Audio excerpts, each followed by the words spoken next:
بجلی کی بڑھتی ہوئی قیمتوں میں آپ کی ایکسپورٹ نہ ہونے کے برابر ہے۔ حکومت کی ناجائز پالیسیاں، کیونکہ یہ حکومت کو چلا نہیں رہے، گھسیٹ رہے ہیں صرف عمران خان کو اندر رکھنے کے لیے۔ 7 ماہ تک مجھے بتائیں دنیا کا کون سا سابق وزیر اعظم ہے اس ملک کی قید میں ہو اور اس کی بہنوں کو، اس کی جماعت کو، پاکستان تحریک انصاف کے لیڈروں کو ملاقات نہ کری جائے۔ اب علیمہ خان اور جب ویسے اسٹریٹ موومنٹ کے لیے نکلی اور کہتی کہ 5 اگست کو عمران خان کی گرفتاری کو 3 سال ہو جائیں گے، اس پر انہیں ایک دن کے احتجاج کی بجائے تسلسل سے احتجاج کرنا ہوگا تاکہ عمران خان کی صحت کے معاملے میں کم سے کم ان کا علاج ہو سکے اور ان کی رہائی ممکن ہو سکے۔ صرف 2 کیسوں میں ابھی تک انہیں سزا ہوئی ہے، القادر ٹرسٹ میں اور دوسرا توشہ خانہ 2 میں۔ اس کے علاوہ عدت کیس، سائفر کیس سب اڑا دیے ہیں۔ لیکن 26ویں اور 27ویں ترمیم میں جو آخری امید کسی ملک میں ہوتی ہے، عدالتوں کی، سپریم کورٹ کی سب سے بڑی، وہ اڑا کے رکھ دیا ہے۔ اس کے بنیاد پر جسٹس منصور علی شاہ نے، جنہوں نے chief justice of Pakistan supreme court بننا تھا، توقع تھی کہ وہ نچلی عدالتوں کی بہتری کریں گے اور عوام کی فلاح و بہبود کے لیے کام کریں گے اور انصاف کی فراہمی یقینی بنائیں گے۔ لیکن ان کا راستہ روکنے کے لیے، کیونکہ انہوں نے پاکستان تحریک انصاف کے خلاف انتقامی کارروائی کرنے سے انکار کر دیا تھا، انہوں نے کہا تھا عدلیہ کا کام انصاف اور ایویڈنس کے مطابق شواہد کے سامنے فیصلہ کرنا ہے، لیکن انہیں روک کر جسٹس یحییٰ افریدی کو چیف جسٹس بنایا اور جسٹس امین الدین نے تو پاکستان کی آئینی عدالت کا آئین ہی نکال دیا۔ اب وہ خالی عدالت رہ گئی ہے اور عدالت کے حکم پی ٹی آئی کے مطابق، اعتزاز احسن کے مطابق، ایک اب بند کمروں میں بیٹھا آرڈر بھیجتا ہے سول جج کو یا کسی کو بھی، تو وہ فیصلہ پڑھ دیتا ہے، ایویڈنس دیکھے نہیں جاتے۔ یہاں تک کہ ایمان مزاری جو ہیومن رائٹس کی وکیل تھی، ایک ٹویٹ کرنے پر 17 سال سزا دی گئی۔ یاسمین راشد کم سے کم 2 سال سے زیادہ سزائیں ہو گئی ہیں۔ عمران خان کو بھی 50 سال سے مختلف کیسوں میں زیادہ سزائیں سنا دی ہے۔ کیا ملک میں صرف جبر، ظلم، ناانصافی اور حق تلفی سے چلا سکتا ہے؟ آنسر از نو۔ اگر امریکہ پوری طاقت کے ساتھ ایران کو زیر نہیں سکا، اور ایران کی اب یہ غلطی ہے کہ ابنائے حرمز کو متنازع بنا رہے ہیں۔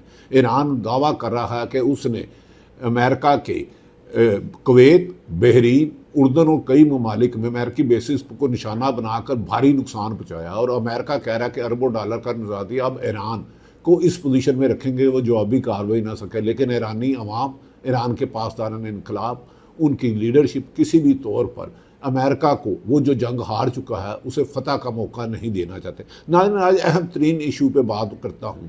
آپ نے کمنٹ سیکشن میں اپنی رائے ضرور دینی ہے۔ یقیناً آپ سینئر صحافیوں کو سنتے ہیں، اچھے سنتے ہیں۔ میں نے آپ سے ایک ہی وعدہ کیا تھا، میں پورا سچ نہیں بول سکتا تو کم سے کم جھوٹ نہیں بولوں گا۔ ناظرین، ایک شخص گزرا ہے جس کی وجہ سے الیکشن دھاندلی ہوئی ہے۔ ایک تو موجودہ الیکشن کمیشن ہے اور دوسرا جسٹس اس وقت کے چیف جسٹس فائز عیسیٰ۔ جسٹس ریٹائرڈ قاضی فائز عیسیٰ نے جس انداز میں چیف جسٹس سپریم کورٹ کے عہدے کو بے توقیر کیا ہے، اس کی ماضی میں کوئی مثال نہیں ملتی۔ جسٹس فائز عیسیٰ نے جس طرح سپریم کورٹ کے چیف جسٹس کے عہدے کو بے توقیر کیا ہے، اس کی ماضی میں 78 سال میں ایک بھی مثال نہیں ملتی۔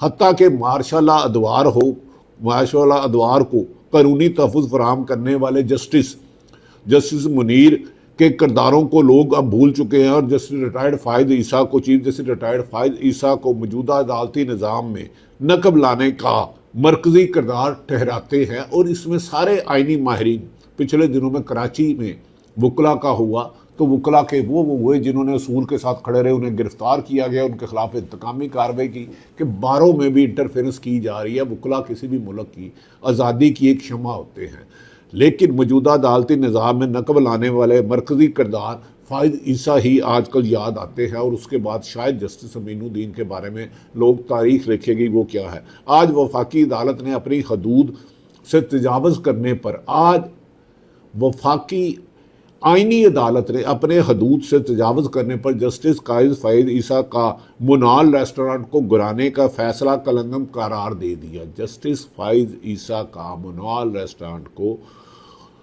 گرانے کا فیصلہ کلندم قرار دے دیا، اور جسٹس حسن اظہر رضوی نے ریمارکس دیے کہ فیصلے میں جو لکھا ہے سارے افسانے میں اس کیس کا کہیں کوئی ذکر ہی نہیں۔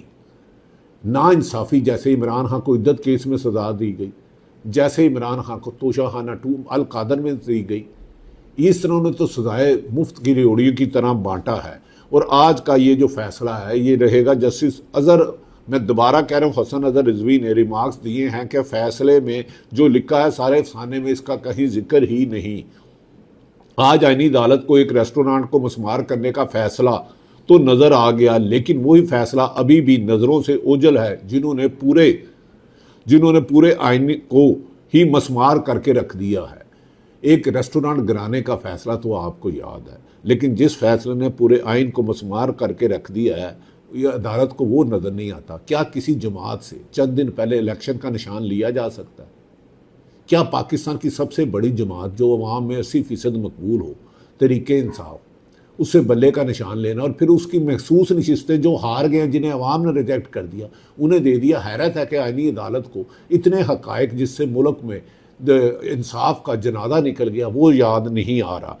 ناظرین، گزشتہ روز وفاقی آئینی عدالت بھی اسی بندوبست کا حصہ ہے، اس لیے ابھی صرف سلیکٹڈ جسٹس ہی نظر آئے گا، لیکن وہ دن ضرور آئے گا جب 26 اور 27ویں ترمیم میں جسٹس منصور علی شاہ کی راہ میں 27ویں اور 26ویں ترمیم میں جسٹس منصور علی شاہ کی راہ میں روڑے اٹکانے والوں کے کردار تاریخ کے انتقام کی زد میں آئیں گے، تاریخ کے کردار کے زد میں آئیں گے، اور یہ اللہ کی سچ میں بڑی طاقت ہے۔ آج منال گرانے کا فیصلہ کلندم ہوا، اور کل ایک دن آئے گا جب بلے کے نشان چھیننے، یعنی کہ پی ٹی آئی سے عمران خان سے بلے کا نشان چھیننے والے فیصلے سمیت آئینی عدالت کے قیام کی ترمیموں پر بھی نظر ثانی ہونی ہے، اور وہ ہم نہ دیکھیں گے تو آپ دیکھیں گے، اور پھر لوگ اس کو سیاہ ترین دور 2024 2022 سے لے کے 26 تک تاریخ کا، پاکستان کا سیاہ اور اندھیرا دور کہلائے گا۔ جسٹس اطہر منیلا نے آج کے ڈان اخبار ایک واحد اخبار ہے جو پاکستان میں آج کل سچ ہے، اس کا ایڈیٹوریل پالیسی بڑی اچھی ہے۔ جسٹس اطہر منیلا سپریم کورٹ کے ہائی کورٹ اسلام آباد کے سابق چیف جسٹس، سپریم کورٹ کے سابق جیسے اطہر منیلا نے آج کے ڈان اخبار میں ایک آرٹیکل لکھا ہے جس میں انہوں نے سوال اٹھایا ہے کہ موجودہ دور میں وکلا تحریک کیوں شروع نہیں ہو رہی۔ موجودہ دور میں وکلا تحریک، جبکہ وکلا کو اٹھایا بھی جا رہا ہے، وکلا کو مارا بھی جا رہا ہے، ججوں کو ہراساں کیا جا رہا ہے، ایون کہ 6 ججوں کو بھی سپریم کورٹ سے انصاف نہیں ملا۔ جسٹس اطہر منیلا کے مطابق یہ افسوس کا امر ہے کہ جن سیاستدانوں نے آئین کا دفاع اور اس کی حفاظت کرنے کا حلف لیا، جن سائنسدانوں نے اور افسروں نے آئین کی پاسداری اور اس کو حفاظت کا حلف اٹھایا تھا، وہی سیاستدان آج کھلے عام ایک ہائیبریڈ طرز حکمرانی کے موجودہ نظام پر فخر کر رہے ہیں۔ اس میں خواجہ آصف جو وزیر ڈیفنس منسٹر، انہوں نے کہا تھا ہاں ہائیبریڈ نظام ہے۔ ہائیبریڈ نظام دوغلے نظام کو کہتا ہے جس میں انصاف کی گنجائش ہی نہیں ہوتی۔ ڈان اخبار نے اس آرٹیکل کا خلاصہ تو شائع کر دیا، لیکن بعد میں اسے مکمل آرٹیکل کو ڈان کی اپنی ویب سائٹ سے ہٹانا پڑا۔ ڈان نے یہ کر تو دیا، اپنی ویب سائٹ سے ہٹانا پڑا۔ اندازہ لگائے کہ سچ بولنے والوں پر کس قدر دباؤ ہے۔ مٹ جائے گی مخلوق تو انصاف کرو گے۔ دوسری جانب عدالتی محاذ کی ایک اور سماعت کل ہونا ہے۔ نیب ترامیم کے بعد اپیلیں کہاں سنی جائیں گی، اس نقطے پر اہم کیس کل سماعت کے لیے سپریم کورٹ میں مقرر کی گئی ہے۔ جسٹس محمد علی مظہر کی سربراہی میں 3 رکنی بینچ اس کی سماعت کرے گا۔ وفاقی حکومت نے زیر التوا اپیلوں میں آئینی عدالت منتقل کرنے کی استدعا کر دی ہے۔ الگ آئینی عدالت اس لیے بنائی گئی تھی کہ اس میں صرف اور صرف آئینی مقدمہ دیکھے گی تاکہ کرمنل اپیلیں سپریم کورٹ سن سکے، تاکہ کرمنل کیسیں پھر نیب کیس میں کرمنل اپیل کا اختیار بھی آئینی عدالت کو دے دیا گیا کہ عمران خان کے کیس ہے وہ موجودہ مسلم لیگ نون اور پیپلز پارٹی کے درجنوں جو نیب کے کیسز ہیں ان پر سزا ہی نہیں ہو رہی۔ پھر نیب کیسز میں کیونکہ عمران خان کو نیب نے سزا دی ہے، کرمنل اپیل کے اختیار میں آئینی عدالت کو دے دیا گیا، جس کا سیدھا اثر عمران خان کے مقدمات پر ہی ہونا تھا، اور مقصد ہی یہی تھا آئینی ترمیم کا 26 اور 27۔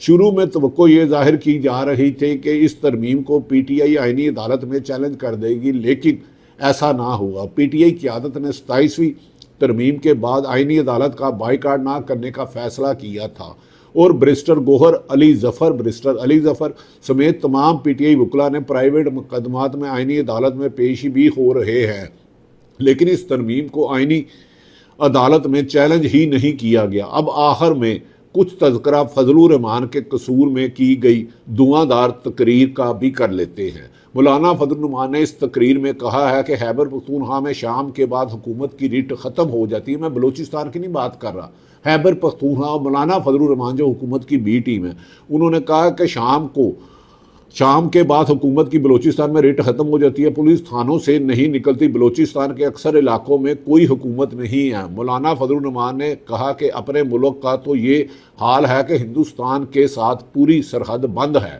افغانستان کے ساتھ پوری سرحد بند ہے، مغربی سرحدیں بھی بند ہیں، مشرقی سرحدیں بھی بند ہیں، چین اپنا اعتماد اٹھ چکا ہے، ہم نے ان کو دھوکے دیے ہیں، ہم نے ان کے سرمایہ کاری کا راستہ روکا ہے، اس وقت ایک محصور ہے اور حکمرانوں کی پالیسیوں کے ہاتھوں محصور ہے، اور حکمران اس لیے مجبور ہیں کہ وہ بھی مؤثر ہیں، یعنی کہ پابند ہیں، یعنی کہ قید ہیں، اپنا انڈیپینڈنٹ فیصلہ نہیں کر سکتے۔ مولانا صاحب کی تقریر پر اعتراضات تو ہو رہے ہیں، مولانا صاحب ایک زیرک اور منجے ہوئے سیاستدان ہیں، ان کا لہجہ تلخ ہوا تو کوئی وجہ ضرور ہوگی۔ مولانا نے کبھی ریاست کے خلاف اپنی سٹریٹ پاور استعمال نہیں کی۔ پاکستان میں اس وقت بہت مسائل ہیں، اگر کوئی لیڈر تنقید کا جمہوری حق استعمال کرتا ہے تو اسے تنقید کرنے دیں، اسے ملک کا دشمن نہ بنائیں۔ عمران خان کی جیل میں 7 ماہ سے ملاقات بند رکھنے پر حکومت کی بدنیتی سامنے آتی ہے۔ کیا ایسا اسے کیا کہ اس کی صحت بھی خراب ہو گئی، اس کی بہنوں سے نہیں بھی ملنے دیا گیا، اس کے پارٹی لوگوں پر ہزاروں لاکھوں مقدمات چھاپے مارے گئے، اور بالآخر عمران خان کی بہنوں کو اب عوامی مہم شروع کرنی پڑی۔ کیا عمران خان کی بہنوں کے ساتھ پاکستان تحریک انصاف کا ورکر تو ہے، کیا لیڈرشپ ان کے ساتھ دے گی؟ اور 5 اگست سے طویل ایک جدوجہد کی جائے گی جو عمران خان کے علاج سے لے کے رہائی تک رہے گی، یا اس پر بھی رکاوٹ ڈالی جائے گی؟ میڈیا بے بس لاچار ہے، مٹ جائے گی مخلوق تو انصاف کرو گے۔ اللہ تعالیٰ پاکستان کا حامی و ناصر ہو۔ پاکستان زندہ باد۔